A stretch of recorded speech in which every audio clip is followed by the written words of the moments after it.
Welcome back and welcome to Mayo High School, where the Spartans hosted the Red Wing Wingers tonight. It was Red Wing who would start hot, though, breaking the press right here. Sophia Rand is going to lay it in. It's a 2-point lead for Red Wing. They would go on a little run from there. Pass here gets dropped off to Hannah Kosek, who finishes underneath. Red Wing up 5. Wingers rolling. How about Bailey Roshan from beyond the arc? 3 is good. The lead grows to 8. But here comes Mayo. Anna Miller down low, flips it over her right shoulder and in. Lead gets cut to 6.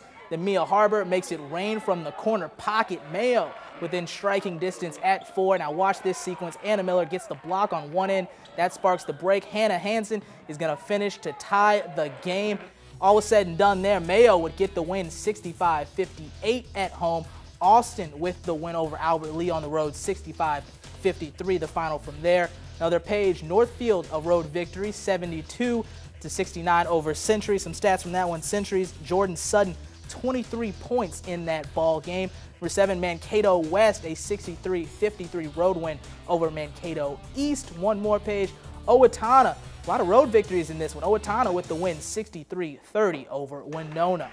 Now over at Byron, still no fans in the stands, but there are some cutouts as they take on Lake City. Jump in, Bears down early, but Emma Stork is going to can this mid-range jumper to trim the Lake City lead to 3.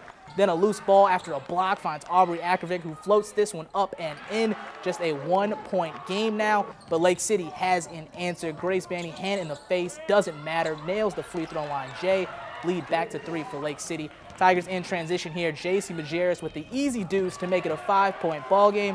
The game would start to get back and forth from here off the inbound. Who lost Kendra Harvey, and her 3 is bottoms. That would tie the game. On the other end with Lake City, drive and kick to Lily Monkey, who nails the baseline jumper. Tigers back in front by 2. End of the day, Lake City gets the win on the road against Byron, 59-47.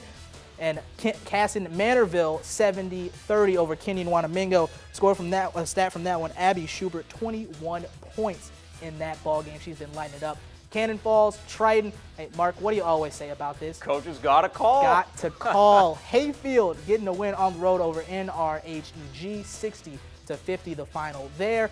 One more, Bethlehem Academy with the win, 66-53 over USC.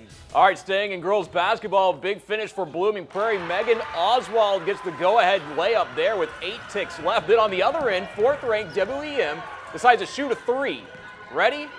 They can't connect. Blooming Prairie upsets WEM 43-42. Great stuff from the Blossoms there. Now back to the boys' side. The Eric Larson and Lord Eagles taking on the Comets of Casson Manorville tonight. Second half, Eagles down 12, but they get back in the game. Luke Bligler's 3-ball is nothing but the bottom. Eagles down 9. Later in the half, more Eagles. Peyton Dunham finds Lado Lawala, who gets the bucket and 1 as Lourdes closed the deficit. Later, the duo hooks up again. A great pass here from Dunham gets Lawala an easy deuce. Eagles within 7. The Eagles were hungry for their second win of the season. Aiden Johns drives. He also gets the bucket plus the foul, but KM wasn't going away quietly. They wanted to pick up their first win. Jace Bigelow scores down low for the Comets. Bigelow with a big night there for KM. He scored 25 points as the Comets come to Rochester and beat Lourdes 69-58. Up in Pine Island, no score reported from Cannon Falls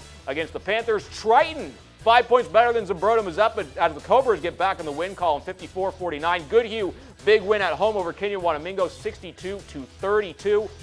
Now you have some scores from the Big 9. Owatonna, much better than Winona tonight, 70-49. The John Marshall Austin game played in Austin, postponed.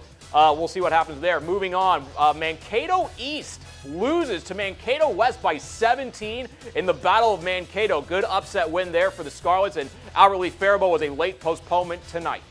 Out in Hayfield, the 6-3 Vikings hosting Gopher Comets rival NRHEG. Second half, the Vikings up big and adding to their lead. Ethan Pack feeds it ahead to Ethan Slothog. Here it is, who lays it in. Vikings up 23 later in the half. Hayfield turned defense into offense. It's Pack who comes up with the steal, and Slothog calmly lays it in. The Vikings lead swelled to 25, but NRHEG wouldn't quit in this one. Cordell Schlock drives.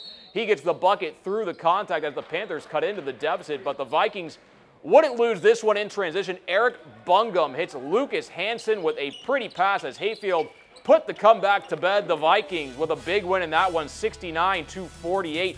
WEM goes on the road, beats Blooming Prairie by 4, 42-38. One more page here coming up. Southland beats Lanesboro again on the road, 71-57. Mabel Canton, 13 points better than Kingsland, 63-50.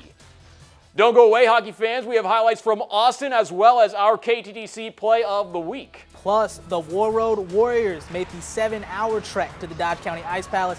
Find out if the Wildcats could pull off the upset after the break.